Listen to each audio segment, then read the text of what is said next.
السلام علیکم ورحمۃ اللہ وبرکاتہ۔ جی اب ہم جو ہے وہ پارٹ 2 کی طرف جا رہے ہیں۔ ہمارے آج کے لیسن کا پارٹ 2 ہے، اسے ہم دیکھیں گے۔ پارٹ 2 میں جیسا کہ میں نے آپ کو بتایا کہ روزمرہ کے جو جملے ہوتے ہیں استعمال کے وہ پڑھائے جائیں گے۔ دیکھیے part 2، daily expressions. Daily expressions, daily کا مطلب روزانہ کے، اور ایکسپریشنز کا مطلب تعبیرات، جملے۔ آج کے ہمارے جو جملے ہیں ان کا عنوان ہے گریٹنگز۔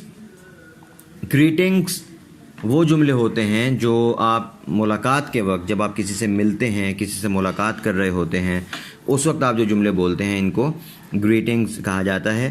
یہ 10 جملے آج آپ کو دیے جا رہے ہیں، آپ نے ان کو یاد کرنا ہے۔ ان کا معنی بھی آپ کو پتہ ہونا چاہیے، وہ میں معنی بھی بتا دیتا ہوں، پڑھ کر بھی آپ کو سناتا ہوں تاکہ آپ اس کو صحیح تلفظ کے ساتھ اور صحیح ادائیگی کے ساتھ آپ اس کو یاد کریں۔ نمبر 1، پہلا جملہ، ہیلو۔ ہیلو، ہیلو یہ ایک وہ بس لفظ ہے، اس کا کیا معنی کریں؟ جیسے ہمارے ہاں ہوتا ہے نا کہ جیسے ہم کسی کو اگر اپنی طرف متوجہ کرنا چاہتے ہیں تو ہم کہتے ہیں کہ جی سنیے،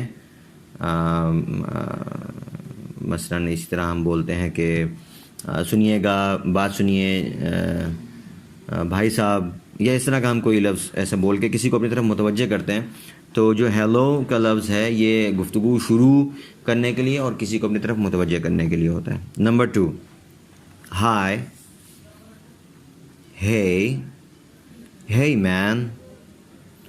پہلا لفظ ہے ہائی، دوسرا ہے ہے، اور پھر تیسرا ہے مین۔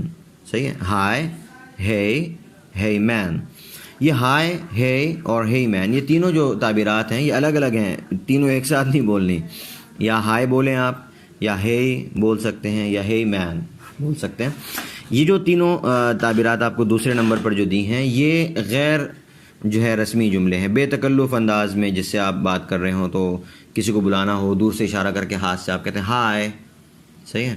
اور ہیلو جو ہے یہ ایک طرح سے رسمی انداز ہے، تھوڑا سا تکلف والا، یعنی اتنا بھی تکلف نہیں ہے اس میں، لیکن ایک رسمی انداز جو ہے وہ ہیلو کا ہے۔ اور ہائے، ہے مین، یہ غیر رسمی انداز ہے۔ آگے جو اب جملے ہیں یہ حال احوال پوچھنے کے لیے، جب ہم کسی سے حال احوال پوچھتے ہیں تو وہ کس طریقے سے ہوں گے آپ دیکھیں۔ Number 3، how are you. How are you, how are you, بھائی کیا حال ہیں، آپ کیسے ہیں، اس کا یہ مطلب ہے۔ Number 4، how's it going. How's it going, how's it going, how's it going, یعنی کیسا چل رہا ہے۔ ہم بولتے ہیں نا کہ اور بھائی کیسا چل رہا ہے، تو اس کے لیے انگلش میں جملہ ہوگا نمبر 4 پہ لکھا ہوا how's it going. Number 5، how's everything. How's everything, how's everything اس کا مطلب ہے اور سب کیسا، سب ٹھیک، کیسا ہے۔ اس کے ساتھ ہی ایک اور جملہ لکھا ہوا ہے how are things. How are things, اس کا بھی یہی مطلب ہے کہ کیسا چل رہا ہے، چیزیں کیسی ہیں، حالات کیسے ہیں۔ Number 6، how's life.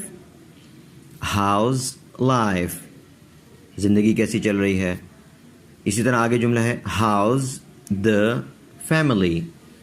House the family, how's the family, how's the family مطلب گھر والے کیسے ہیں۔ Number 7، how's your day. How's your day, اور آگے جملہ ہے how's your day going. How's your day going, دونوں کا مطلب یہ ہے کہ بھائی دن کیسا جا رہا ہے، آج کا دن کیسا چل رہا ہے، یہ اس سے مراد ہوگا۔ Number 8، how's the work. How's the work, کام کیسا چل رہا ہے۔ یا how's it been. How's it been, اور بھائی کیسا چل رہا ہے، اس کا بھی یہی مطلب، ہاؤز اٹ بین، کیسا چل رہا ہے۔ اچھا یہاں ایک بات سمجھ لیں کہ یہ جو جملہ نمبر جو 4 ہے، چوتھے جملے سے لے کر 8ویں جملے تک ہاؤز کا ایک لفظ جو آیا ہے، اصل میں یہ ہاؤ از ہے، مثلا چوتھے جملے میں ہاؤ از اٹ گوئنگ، تو ہاؤ از کو ملا کر وہ پڑھتے ہیں ہاؤز، اور یہاں پر جو ہاؤ اور ایس کے درمیان میں جو علامت لگی ہوئی ہے اسے اپوسٹرافی کہتے ہیں۔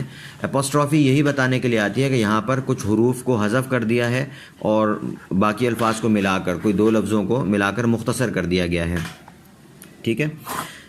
نمبر 9، 9واں جملہ ہے long time no see, long time no see, it's been quite a while، it's been quite a while، long time no see، it's been quite a while۔ یہ جملہ کب بولنے کے لیے؟ یہ جملہ ہے کہ آپ کافی عرصے بعد کسی سے ملاقات ہو، مثلا کوئی دوست ہے تو اس سے آپ ملاقات کرتے ہیں ہیلو، یا آپ کہتے ہیں ہائے، long time no see، it's been quite a while، کہ بھائی بڑا عرصہ ہوا ملاقات ہی نہیں ہوئی، بڑا ٹائم ہو گیا بھائی۔ long time no see مطلب بہت عرصے سے ملاقات نہیں ہوئی، it's been quite a while, بڑا عرصہ ہی ہو گیا، صحیح ہے، it's been quite a while, بڑا عرصہ ہی ہو گیا۔ نمبر 10، 10ویں نمبر پہ جملہ ہے گڈ مارننگ، اس طرح گڈ آفٹرنون، گڈ ایوننگ، یعنی مارننگ کی جگہ پہ آفٹرنون بھی آ سکتا ہے، ایوننگ بھی آ سکتا ہے۔ جو پہلی تعبیر ہے گڈ مارننگ، گڈ مارننگ صبح کے اوقات میں 9، 10، 11 بجے تک، اور گڈ آفٹرنون 11:30، 12، 1، 1:30، یہ جو دوپہر کا ایک وقت ہوتا ہے۔ پھر گڈ ایوننگ سہ پہر، شام اور رات تک پھر یہ گڈ ایوننگ چلتا ہے۔ اچھا، آپ سوچ رہے ہوں گے کہ یہاں پر گڈ نائٹ نہیں آیا، تو گڈ نائٹ گریٹنگز میں نہیں آتا۔ گریٹنگز میں میں نے بتایا کہ وہ جملے ہیں جب آپ ملاقات ہوتی ہے تو گفتگو کے شروع میں جو جملے بولے جاتے ہیں، حال احوال پوچھ رہے ہیں آپ، اور کچھ جو ہے وہ جیسے عربی میں صباح الخیر، صباح النور، مساء الخیر، مساء النور، اور ہمارے اردو میں صبح بخیر، شب بخیر، اس طرح کے الفاظ ہوتے ہیں، تو یہ وہ الفاظ ہیں، سوری شب بخیر نہیں آئے گا اس میں، صبح بخیر کے الفاظ ہوتے ہیں وغیرہ۔ اور جو گڈ نائٹ ہے وہ آتا ہے الوداعی کلمات میں، وہ گڈ بائز میں آتا ہے، یعنی جب آپ رات کے وقت آپ کہیں سے واپس جا رہے ہیں، آپ کی ملاقات ختم ہو رہی ہے، آپ جا رہے ہیں، تو آپ آخر میں جو الوداعی کلمات کہتے ہیں وہاں پہ بولا جاتا ہے گڈ نائٹ، اور اگر آپ سفر میں جا رہے ہیں تو بولا جاتا ہے ہیو اے سیف ٹرپ وغیرہ، وہ آ جائیں گے اپنی جگہ پر۔ تو یہاں پر گڈ نائٹ اس لیے نہیں ہے۔ تو یہ ایکسپریشنز آپ نے دیکھ لیے، آپ نے ان ایکسپریشنز کو اچھی طرح سے یاد کرنا ہے، اور کوشش کریں کہ ان جملوں کو اپنے روزمرہ کی زندگی میں آپ استعمال کریں، تاکہ جو جو چیز ہم پڑھتے جائیں اس کا استعمال بھی ساتھ ساتھ ہمارے ہاں شروع ہو جائے۔